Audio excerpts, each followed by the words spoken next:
Un MMORPG, un univers médiéval fantastique et une hype mine de rien gigantesque, c'est le jeu qu'on va évoquer avec Célétique et ce sera juste après ça.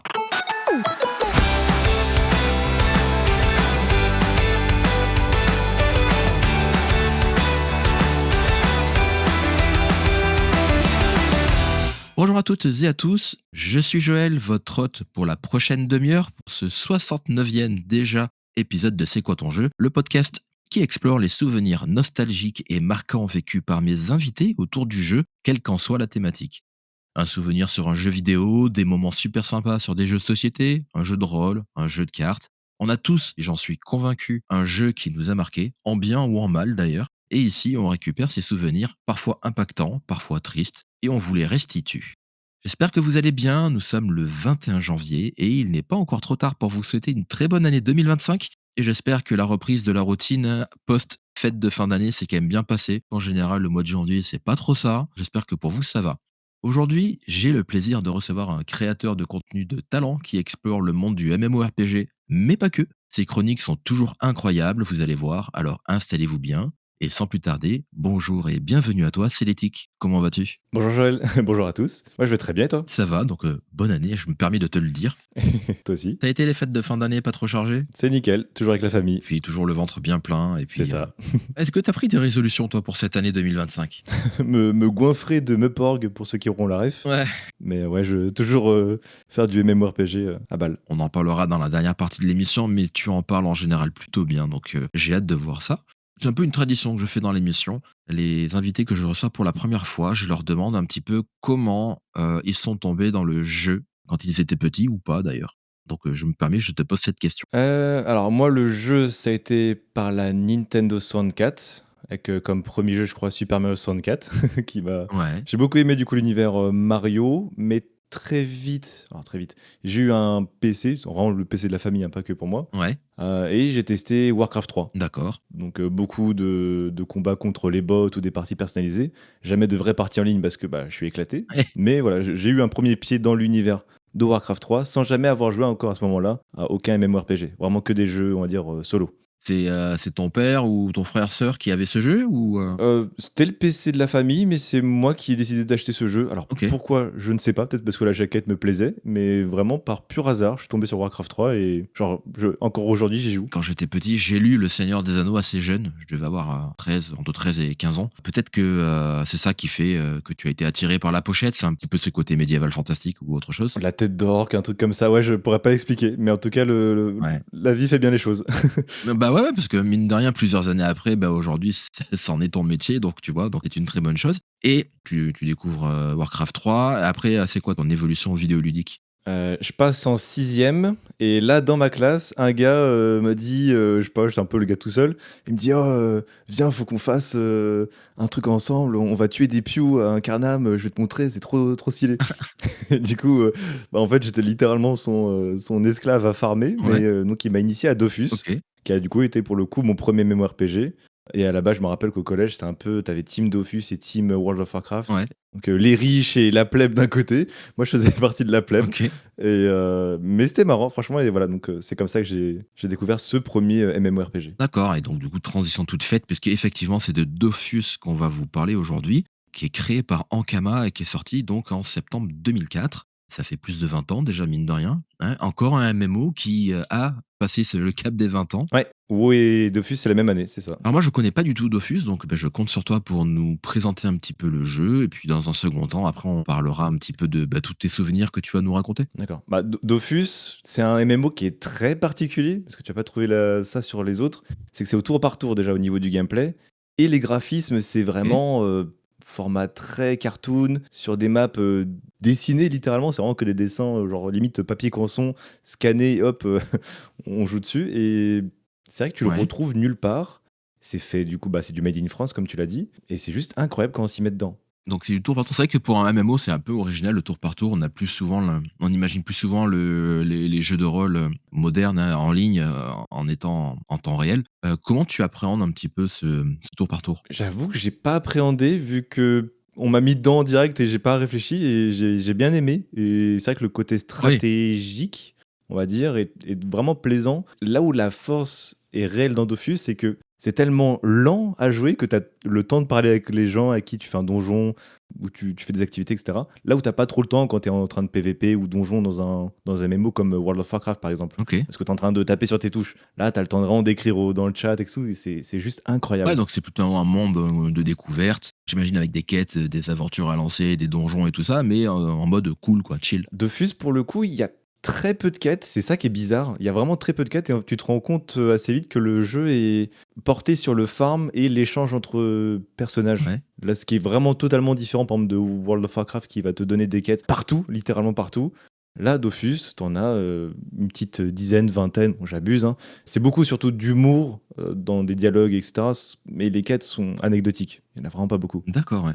On retrouve un petit peu l'essence des premiers MMORPG qui sont sortis au début des années 2000. Je sais pas si tu avais. Alors, tu étais peut-être un peu jeune à l'époque, mais je sais pas si tu avais Ragnarok Online, par exemple. Ça te parle? Non, j'ai jamais testé, non. Ouais, bah, c'est un peu le même style avec du design, on va dire, coloré. Alors, je vais pas dire enfantin non plus, parce que chaque style plaît aux différentes personnes. Et il y avait un autre jeu qui, alors là, pour le coup, c'était encore plus niche, qui s'appelait Rose Online. C'était Rush on 7 Episode Online, où là, c'était mais que du farm, du farm, du farm, mais que ça. T'avais genre zéro quête, c'était que du farm. Et dans ce que tu me décris au niveau de la lenteur, je retrouve un petit peu ça. Alors j'aimerais bien que tu nous expliques, en 2 mots, hein, vite fait, l'histoire derrière Dofus parce que, bah, mine de rien, ça reste, il doit y avoir un objectif, j'imagine, commun. C'est, pas simplement que du farm, monter en niveau et c'est tout, j'imagine, non? T'as quand même enfin, la quête d'introduction, enfin, l'introduction en elle-même est d'avoir les 6 Dofus, OK. donc des œufs de dragon. On peut dire que c'est une sorte de quête. Finalement, quand t'as les 6, tu juste plus puissant parce que, bah, tu des statistiques supplémentaires, Ouais. mais il y a pas d'écran de fin de jeu. Ça reste un MMORPG, donc tu continues, toujours. D'accord, ouais, donc en fait, ça s'étale pas au-delà. C'est-à-dire qu'une fois que tu as ça, il y a pas une sorte de endgame qui s'ouvre et quoi que ce soit? Non, aucun achievement, aucun truc, rien du tout. Vraiment, c'est juste pour toi, tu te dis: «OK, j'ai fini le jeu». D'accord. C'est étonnant que ce jeu enfin, étonnant, peut-être pas, parce que c'est vrai que je ne le connais pas, donc je me permets pas de juger, mais qu'il y ait une hype qui ait duré presque 20 ans autour de ce jeu, mine de rien. Donc c'est que il arrive toujours à trouver son public, sans vraiment se renouveler ou tu as un peu joué récemment ou tu as arrêté, au bout de quelques années? Alors, j'ai beaucoup, beaucoup joué à cette, partie donc, on va dire, rétro. Encore aujourd'hui, je joue à l'ancienne version de Dofus principalement, OK. mais aujourd'hui, ils ont évolué. Moi, je joue à la version 1.29 pour Ouais. ceux qui connaissent. Là où actuellement, les gens jouent en 3 point quelque Ah chose. oui, d'accord, oui. Donc ils ont soit un autre moteur graphique et cetera. Mais moi, j'ai cet amour de vraiment Mmh. de l'ancien jeu avec ses anciens graphismes encore plus moches, son système encore plus rigide, mais à la fois Ouais. plus libre. C'est ça qui est très bizarre. On n'est pas, en fait, à cette époque-là, on n'était pas capé. C'est-à-dire que tu pouvais avoir beaucoup de points de mouvement et beaucoup de points d'action. Là où sur le Dofus moderne, c'est 12 points d'action maximum et 6 points de mouvement grand max. Ah ouais. Et j'aime bien ce côté où aussi à l'ancienne, tu tues un monstre, bah, tu as peut-être la chance d'avoir un objet du monstre qui, genre, sa coiffe, sa cape, c'est incroyable. C'est ça qui est sympa, c'est qu'avec, les MMO, chacun a sa petite touche et bah, oui, mine de rien, Dofus a quand même eu son succès, pas au hasard, quoi. Il est vraiment sorti à une époque où, bah, le MMO est émergent. On va dire le MMO grand public parce qu'avant, bah, il y avait tous les MMO comme Lineage 2 là, qui étaient un peu plus hardcore player. Ce qui est particulier avec Dofus, c'est que ça touche que la France et l'Espagne. L'Espagne aussi? Ah ouais. Et je ne saurais pas encore expliquer. Ouais, les Espagnols aussi jouent beaucoup à Dofus. Ils avaient leur propre serveur aussi pendant une période de temps. Ouais, c'est vrai que c'est un MMO qui est très ciblé. Ankama, au début, hein, quand ils ont sorti Dofus, c'était un éditeur, bah, français, mais un petit éditeur. Ils avaient pas forcément une ambition démesurée, internationale. Mais mine de rien, voilà, encore une fois, 20 ans après, le jeu est toujours là et continue. Maintenant, si tu le souhaites, j'aimerais bien que tu nous parles un petit peu, bah, toi, de tes souvenirs, donc bah, de tes débuts de farmer, à trois, on va dire deux, trois moments dans ton expérience de FUS qui t'ont marqué et qui font que tu t'en rappelles encore, mais vraiment énormément aujourd'hui. Alors, donc c'était à l'époque, je rappelle, hein, du collège, quand j'ai connu ça. Ouais. Très vite, moi, mes parents étaient réticents à tout ce qui était mettre une carte bleue en ligne, ce qui a fait qu'avec mon pote, finalement, on s'est retrouvés à jouer tous les 2 sur le même compte. Et donc on avait un Osamodas, pour ceux qui savent à peu près ce que c'est Ouais. je rappelle, c'est une classe qui invoque des monstres, donc c'est aussi un soutien pour les autres. Et dans Dofus, tout seul, tu fais pas grand-chose. Et en plus, Osamodas, encore moins, parce que bah, soit les combats sont ultra longs parce que tu as besoin de tes invocations pour faire pas mal de choses, Ouais. ou alors, bah, faut que tu trouves des gens avec qui jouer parce que les donjons, bah, c'est trop dur pour une classe comme ça. Ce qui fait que on a joué beaucoup sur le même personnage et à la fin, c'est surtout moi qui ai repris. Lui, il a surtout, on va dire, fait les 100 premiers niveaux.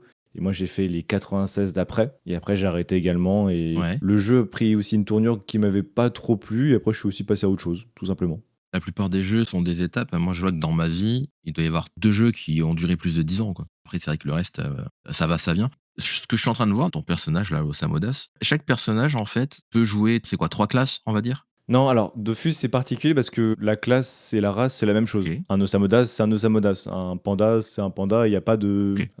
Un panda qui fait Osamodas. C'est genre. Un panda, c'est un panda. Un osa, c'est un osa. Et du coup, chaque, classe, c'est quoi? Il y a un système de job qui va derrière? Chaque classe a ses. C'est comme sur les autres MMO, par exemple, comme WoW, je sais pas, on peut dire que le Yop, c'est l'équivalent du guerrier. OK. Là où l'Osamodas, j'aurais pas trop d'équivalent dans WoW. C'est un invocateur et chacun a ses sorts ultra spécifiques. Ce qui fait que au niveau de certains donjons et surtout quand t'es haut niveau, Mmh. t'as besoin de l'un ou de l'autre. Parfois pour un seul sort. Mais c'est utile, ce sort, t'en as besoin. Ouais, non, bah, donc voilà, donc il y a quand même une certaine combinaison qui fait que, justement, tu as besoin de progresser parfois en équipe parce que tu as besoin de tel ou tel perso. Exactement, totalement. Est-ce que tu te rappelles d'un moment assez drôle que tu pu vivre sur ce jeu? Franchement, je sais pas si j'ai surtout vécu des interactions sociales, Ouais. surtout à l'écrit, mais des trucs drôles, je saurais pas dire. Peut-être des délires, entre potes en vocal et cetera, mais, en cibler un, ça va être assez compliqué.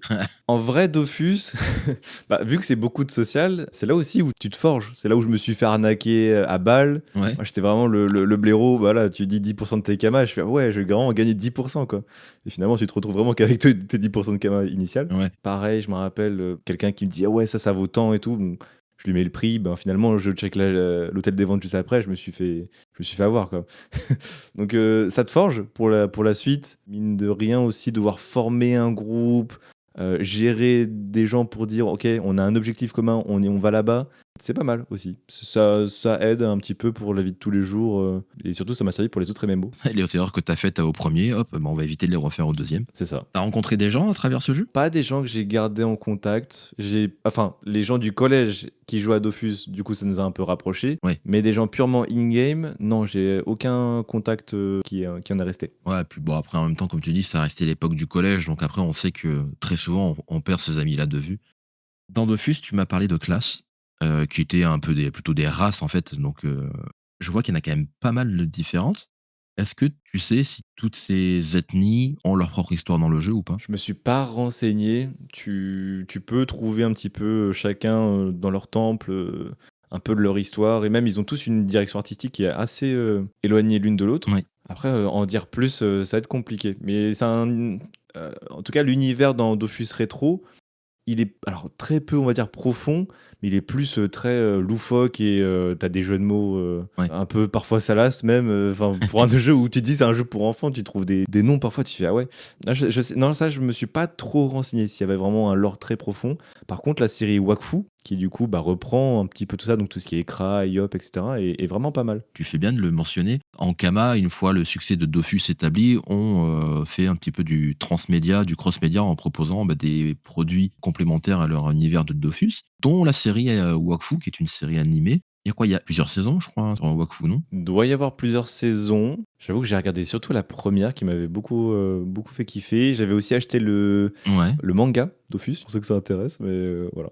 Ah, c'était une façon pour eux un petit peu d'étendre un petit peu leur univers. De toute façon, tous les studios l'ont plus ou moins fait, hein. Tu vois, Warcraft avec tout ce qui existe à côté en contenu annexe. The Witcher, c'est pareil. Il y a avec tous les romans, enfin, qui sont à la base des romans quand même aussi. Il y a des choses qui permettent un petit peu d'étendre l'univers. Mmh. Bon, on a évoqué World of Warcraft. Est-ce qu'il y a d'autres MMO sur lesquels tu as pu te faire la main? J'ai testé Metin 2. Guild Wars 2, ça a été un gros morceau quand même. J'ai beaucoup kiffé ce jeu. Il est quand même Ouais, assez incroyable, même si je comprends pas tout, mais j'ai vraiment bien aimé. ouais, J'ai récemment testé, The Elder Scrolls Online, ouais. Star Wars The Old Republic aussi, j'ai fait un petit tour, mais j'ai pas trop aimé.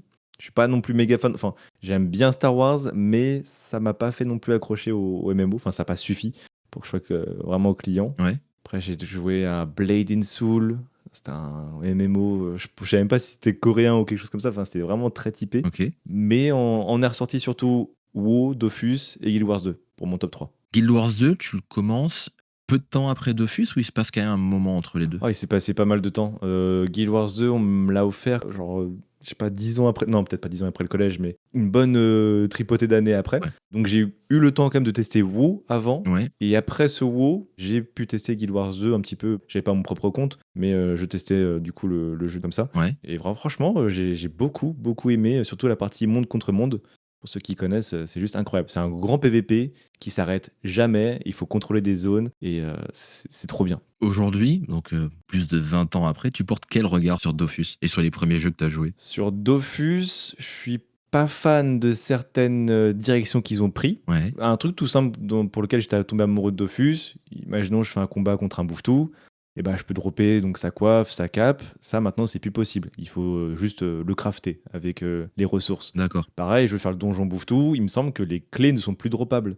Plein de petits trucs comme ça, où moi c'est quelque chose que j'aimais, un petit peu cette partie aléatoire à la fin d'un donjon ou d'un combat surtout Ouais. qui a été enlevé. Je me suis pas non plus retrouvé avec l'identité des nouvelles classes, certaines que j'ai bien aimées, et les dernières, je comprenais pas vraiment le rapport en fait avec le jeu en lui-même. D'accord. Je comprends bien pourquoi, en fait, tu dis que tu joues toujours à la version antérieure 1.28 et pas avec les versions récentes, quoi. C'est ça. En fait, le truc, c'est que du coup, un point 29 me permet de tout le temps revenir à cette version, vu qu'elle est figée. Donc, j'ai pas besoin de réapprendre Ouais. ce qui s'est passé avec les différentes patchs, les différentes mises à jour, et de devoir tout suivre. Là, vraiment, je sais comment c'est. Je connais pas encore tout le jeu, hein, même si ça fait du coup 20 ans qu'il existe. J'ai pas tout fait parce que j'étais un Ouais. énorme noob. Mais au moins, je sais que je peux remettre le pied à l'étrier quand je veux. Le fait d'avoir cette version figée qui existe aussi, ça te fait un petit peu ta Madeleine de Proust. C'est-à-dire que de temps en temps, un petit coup de nostalgie, hop, tu y retournes quelques heures et puis, Exactement, un petit donjon bouffe-tout, quelque chose comme ça, c'est trop bien. Parfois, je fais une pause de WoW en jouant à Dofus. J'adore ça. ah mais je comprends, c'est un peu le même, la même chose avec les versions classiques de WoW, ceux qui aimaient, le Warcraft originel sur, Vanilla ou BC, ils peuvent retrouver aujourd'hui leur compte en rejouant à ces vieilles versions, donc ouais, je peux comprendre ça. Eh bien merci pour, ce petit partage autour de Dofus. Maintenant je vais te laisser un peu la parole pour que tu nous présentes qui tu es, ce que tu fais dans la vie et cetera et cetera. Alors, moi, je fais donc du WoW, précisément, donc c'est un MMORPG. Mais à la base, moi, j'étais surtout un gamer FPS. Ouais. Je jouais pas trop MMO à la base. J'étais surtout Call of Duty. Quand j'ai découvert Counter-Strike, ça a été la révélation. J'ai trop kiffé CS. Mais ensuite, l'univers Warcraft, parce que Warcraft 3 existe, m'a fait juste tomber amoureux du jeu. Ouais. Je switchais souvent, je faisais une session de CS. Pour chill, j'allais sur WoW, je faisais pas grand-chose finalement sur WoW, je faisais que du contenu d'inet, c'est-à-dire je vais chercher des transmos, des montures, faire des achievements, Mmh. vraiment des tout petits trucs pas du tout compétitifs. Parce que j'avais déjà le côté compétitif avec les FPS. OK. J'ai toujours été un énorme gamer, surtout sur Dofus, où bon, c'est pas bien, mais je suis allé quand même chercher la version de Dofus parce que pendant une période, ça n'existait plus 1.29 quand ils avaient fait la transition vers 2.0, etc. Ouais. Et c'est là où aussi je suis tombé un peu dans l'addiction des serveurs privés. D'ailleurs, c'est comme ça aussi que j'ai commencé Dofus, parce que WoW, Ouais. pardon, parce que je n'avais pas assez d'argent au tout début. Je travaillais pas encore, j'étais encore en études, pas de sous. Mes parents étaient réticents à mettre la carte bleue en ligne. On peut comprendre, ouais. Comme tout enfant, voilà, qui a envie quand même d'aller jouer au jeu, même si c'est une version un peu restreinte, voilà, on va chercher des choses en ligne. Et c'est là où j'ai découvert aussi des serveurs privés où tu vois des passionnés comme toi qui aiment cette version du jeu et qui lâchent pas le truc Ouais. et qui la remodifient, qui améliorent des choses sans toucher à l'identité de base. Et c'est là où tu te dis, mais en fait, ils font des trucs de fou par rapport à, je veux pas dire par rapport à des développeurs, parce qu'eux aussi sont bridés par des gens au-dessus, etc. Mais quand on voit juste une passion par des passionnés sur un jeu que tout le monde aime, ça donne des serveurs privés qui sont incroyables. Mais qui sont éphémères parce qu'ils sont shutdown. Ah oui, voilà, c'est ça, quoi. Sauf quand, l'éditeur original, consent à sortir des versions classiques avec des R guillemets que je suis en train de faire. Très bien, donc ta passion, en fait, pour ce jeu-là, t'a conduit à te lancer un petit peu en tant que créateur de contenu et aujourd'hui, ça en est ton activité principale. Tu peux nous en parler un petit peu? En plus, pour le lore, j'ai commencé. Mes premières vidéos étaient sur Counter-Strike. Ouais, ouais. À la base, sur ma chaîne YouTube, je faisais pas du tout du WoW. J'ai fait une vidéo de WoW, mais en plus qui était vraiment éclatée au sol. Et je sais pas pourquoi, je me suis dit, tiens, je vais parler d'une mise à jour. En plus, du coup, d'une mise à jour d'un serveur privé, donc c'est en retard par rapport au vrai jeu. Ouais. Et je sais pas, on va dire, au lieu de faire 100 ou 200 vues, et j'en ai fait 10 000. Ah oui. Et je me suis dit, mais c'est bizarre, genre, WoW, il y a des gens qui aiment bien regarder du WoW. Bon, je vais retester. Et de fil en aiguille, petit à petit, j'ai commencé à faire des petits guides sur ce que je savais du jeu. Je me renseignais sur deux, trois petites choses et après je les montrais. J'ai toujours essayé de montrer plus ma façon à moi de jouer plutôt que de dire comment sont les choses et point barre. Par exemple, je suis pas du genre à lire un patch note et te dire voilà, il y a ça dans le jeu. Ouais. Je préfère dire moi ce que j'en pense, ce que je ressens, qu'est-ce que je fais dans le jeu, ma routine, partager des trucs comme ça. C'est ce que j'aime bien dans tes vidéos. Et ce que j'aime aussi énormément, c'est parfois tu fais des vidéos aussi bien travaillées, un peu plus, je vais pas dire documentaire, tu vois, mais Storytelling. ouais, voilà, j'imagine qu'il y a quand même pas mal d'écriture derrière, que ça doit te prendre quand même un temps considérable. J'avoue que je ne compte pas les heures, surtout pour le storytelling.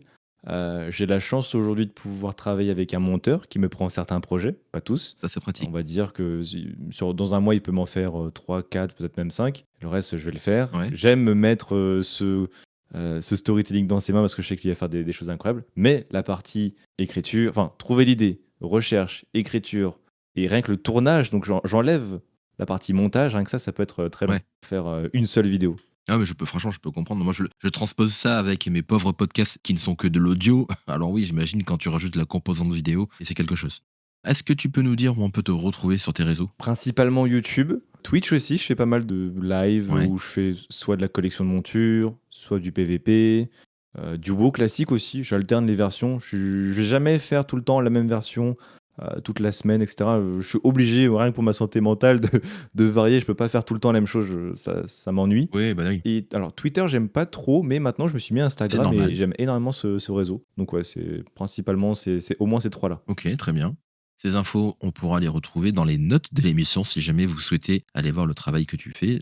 Et pour ma part, pour le podcast, ça sera sur cqtj.fr pour avoir les news et actus, et également sur Instagram CQTJ Podcast, sur Blue Sky @cqtj.fr, Discord et compagnie. Vous aurez tous les liens également dans les notes de l'émission. Bah écoute, Célétique, merci beaucoup pour le temps que tu m'as consacré. Je te souhaite vraiment, Merci pour l'invitation. je t'en prie, je te souhaite une très très bonne continuation et je te dis à très vite. Et à plus. Et pour le podcast, on se donne rendez-vous pour le prochain épisode dans 2 semaines. D'ici là, portez-vous bien, jouez bien et n'oubliez pas qu'on a tous un jeu qui nous a marqué. Et vous, lequel c'était?